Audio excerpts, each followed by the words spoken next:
애틀란타가 26년 만에 우승한 이번 월드시리즈는 117번째 월드시리즈였는데요. 1903년에 시작된 월드시리즈는 뉴욕 자이언츠가 월드시리즈를 보이콧한 1904년과 파업으로 시즌이 중단된 1994년 딱 두 해만 열리지 못했습니다. 아메리칸 리그는 최근 15년 동안 5승 10패로 고전하고 있음에도 역대 전적에서 66승 51패로 앞서 있는데요. 하지만 40번 올라 27승 13패를 기록한 양키스를 제외하면 39승 38패로 아메리칸 리그와 내셔널리그는 월드시리즈에서 사실상 동률을 이루고 있습니다. 문제는 월드시리즈 시청률이 계속 하락하고 있다는 건데요.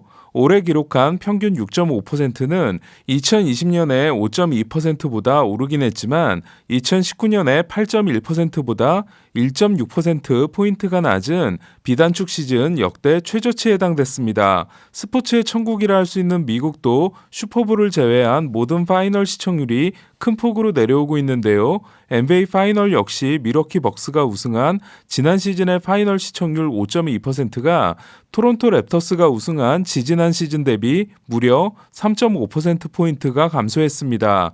이는 젊은 세대들이 게임을 더 좋아하는 점, TV가 아닌 다른 매체로 스포츠를 보는 게 보편화되고 있는 점도 영향을 미치고 있는데요. 월드시리즈 시청률 하락의 또 다른 이유는 최고의 흥행팀인 양키스가 12년째 월드시리즈에 가지 못하고 있기 때문이기도 합니다. 월드시리즈 평균 시청률의 추이를 보면 점점 내려오고 있는 그래프가 2004년 15.8%를 기록하면서 한번 튀는데요. 맞습니다. 보스턴이 세인트루이스를 꺾고 86년 만에 밤비노의 저주를 깬 해였습니다.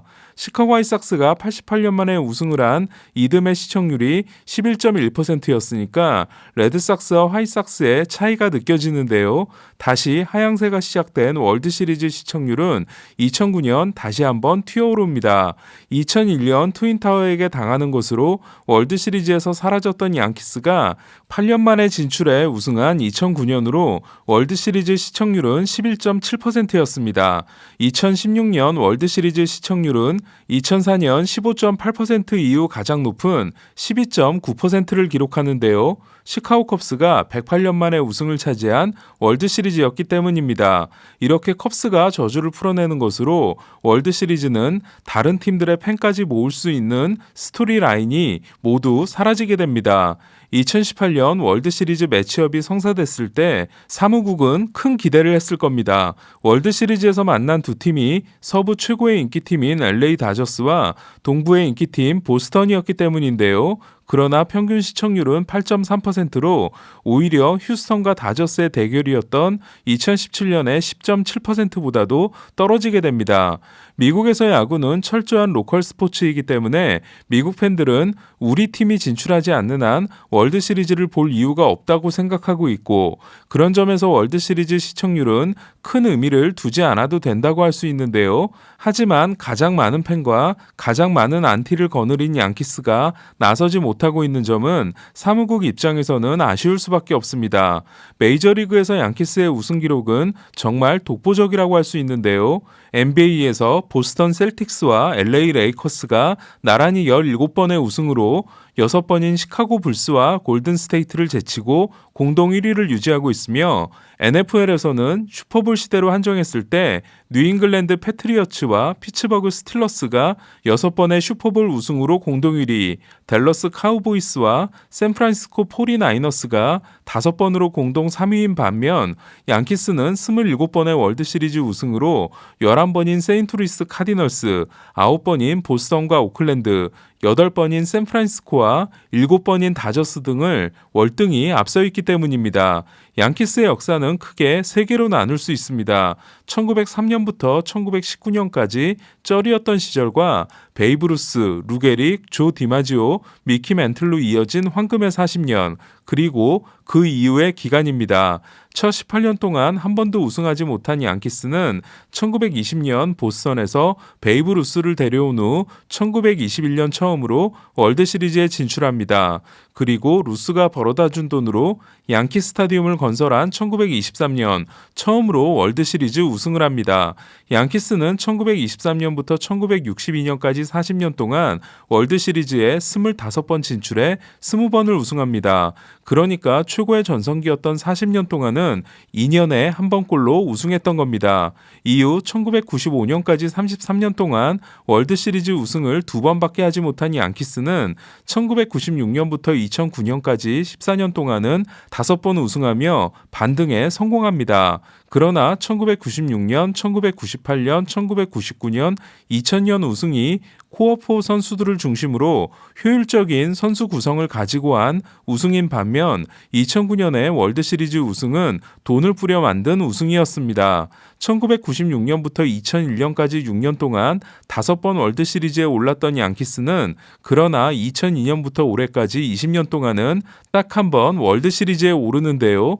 양키스는 사치세가 생긴 2003년 이후 4억 달러에 육박하는 사치세를 냈지만 돈을 쓰면 쓸수록 양키스는 월드시리즈에서 점점 더 멀어지게 됩니다. 이에 2010년부터 2019년까지 또는 2011년부터 2020년까지의 양키스는 베이브루스가 온 이후 처음으로 월드시리즈 진출에 실패한 디케이드가 기록됩니다.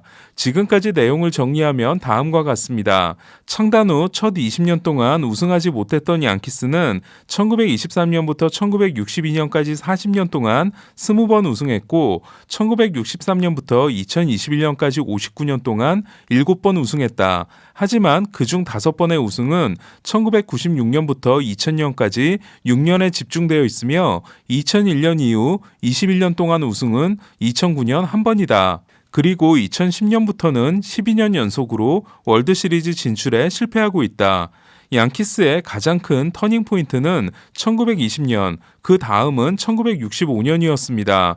1947년부터 1964년까지 18년 동안 월드시리즈에 15번 진출해 10번 우승했던 양키스는 1965년부터는 월드시리즈 진출이 당연했던 시절이 끝나게 되는데요. 1965년은 바로 신인 드래프트가 시작된 해로 양키스가 엄청난 자금력을 가지고 유망주 선수들을 쓸어 담았던 땅짓고 헤엄치기가 끝나버린 해였습니다.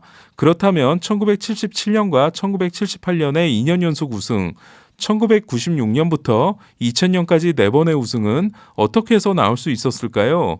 양키스 조지 스타인브레너 구단주는 1974년 대선에 불법 모금 운동으로 2년 직무정지를 받게 됩니다.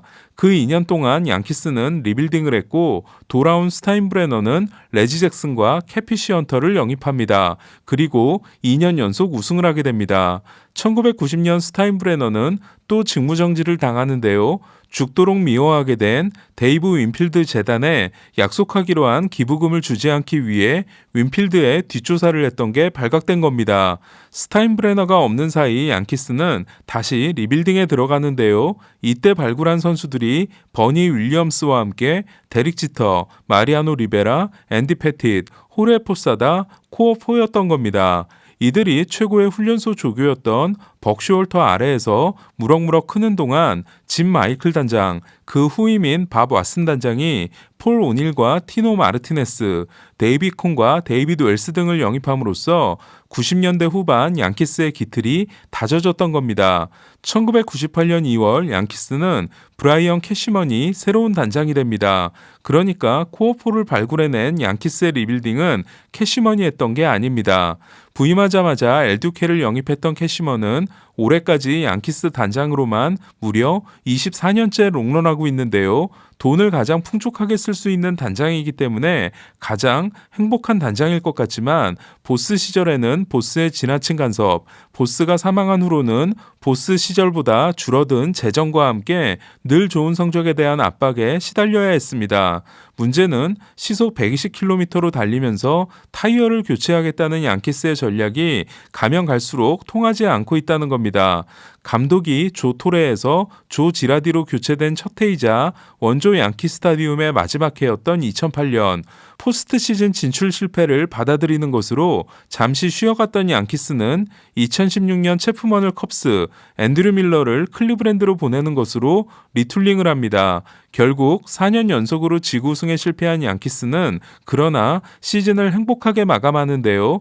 입단 3년 차인 다나카 마사히로가 199와 3분의 2이닝 14승 4패 3.07로 최고의 시즌을 보낸 그해 양키스는 게리 산체스가 나타나 후반기를 폭격했고 이듬해인 2017년에는 에런 저지가 신인왕, 루이스 세베리노가 사이영 3위에 올랐으며 체프먼의 유산인 글레이버 토레스와 밀러의 유산인 클린트 프레이저 중 토레스가 2018년 신인왕 3위에 오름으로써 저지, 산체스, 토레스, 세베리노라는 새로운 코어포의 탄생을 기대하게 된 겁니다. 그러나 새로운 코어포의 시대는 없었습니다.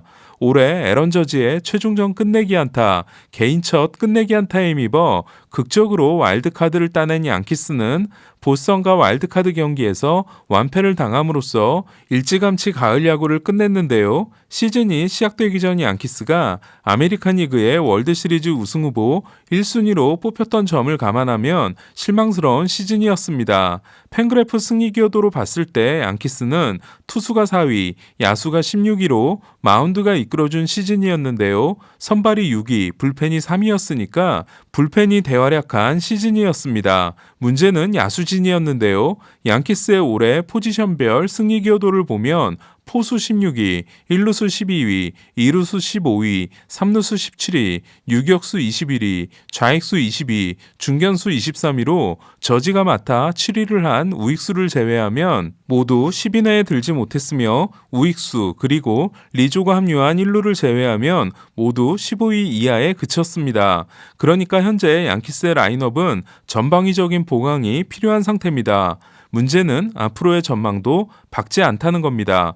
템파베이가 신인 승리 기여도에서 투수와 야수 모두 1위를 한 반면 양키스는 야수 22위와 투수 23위였는데요. 가장 최근에 발표된 파이프라인 팜 랭킹을 보면 3회 연속으로 1위였던 템파베이가 6위로 내려오고 토론토 역시 1년 만에 7위에서 14위로 내려왔지만 이는 두 팀이 많은 유망주를 데뷔시켰기 때문이고 보스턴은 프리시즌 25위에서 미드시즌 12위로 눈 깜짝할 사이 크게 상승한 반면 양키스의 팜 랭킹은 최근 5번의 평가에서 19위, 18위, 19위, 22위, 19위로 하위권을 좀처럼 벗어나지 못하고 있습니다. 이는 양키스가 계속해서 약점을 메우는 트레이드를 할 수밖에 없었기 때문입니다. 그 사이 양키스가 코어로 기대했던 선수들은 점점 FA가 다가오고 있는데요. 양키스는 내년 시즌이 끝나면 에런 저지와 게리 산체스, 아롤디스 체프먼과 체드 그린, 루이스 세베리노와 제이미슨 타이온이 FA 자격을 얻게 됩니다. 그런데 문제는 이들의 자리를 승계할 유망주 준비가 되어 있지 않다는 겁니다. 도끼를 품은 양키스가 연봉 총액을 다저스 이상으로 끌어올릴 수 있다는 스토브리그 초반의 예상은 지금까지 반대로 진행되고 있는데요. 지출을 CBA 이후로 미룬 거라고 보기에는 최고의 선수를 영입하는 게 늘 최선은 아니다고 한 할 스타인브레너 구단주의 말이 양키스가 한 번 더 쉬어갈 수도 있다는 말로 들리기도 합니다.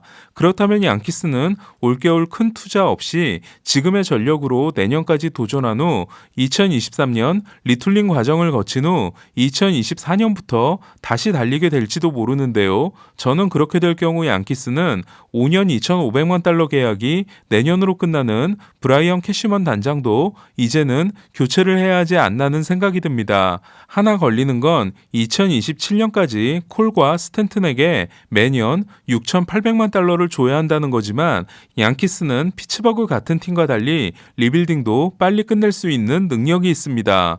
에런 분 감독은 보스턴에게 패한 후 양키스와 리그의 차이가 점점 좁혀지고 있다는 듣고도 믿을 수 없는 이야기를 했는데요. 양키스는 리그와 차이가 좁혀지고 있는 게 아니라 최신 트렌드를 주도하고 있는 팀들 그리고 성공을 거두고 있는 팀들과의 차이가 점점 벌어지고 있습니다. 양키스가 리툴링 없이 가는 방법은 딱 하나, 사치세니 뭐니 신경 쓰지 않고 보스 시절처럼 돈을 쓰는 거일 겁니다. 저는 그런 양키스로 돌아오길 바라지만 보스의 아들은 그럴 생각이 없어 보입니다. 그렇다면 양키스는 재정비를 위한 일시 멈춤이 필요하다는 게 제 생각인데요. 여러분 생각은 어떠신가요? 오늘 소식은 여기까지입니다. 이상 베이스볼 큐브 최세결 김영준이었습니다.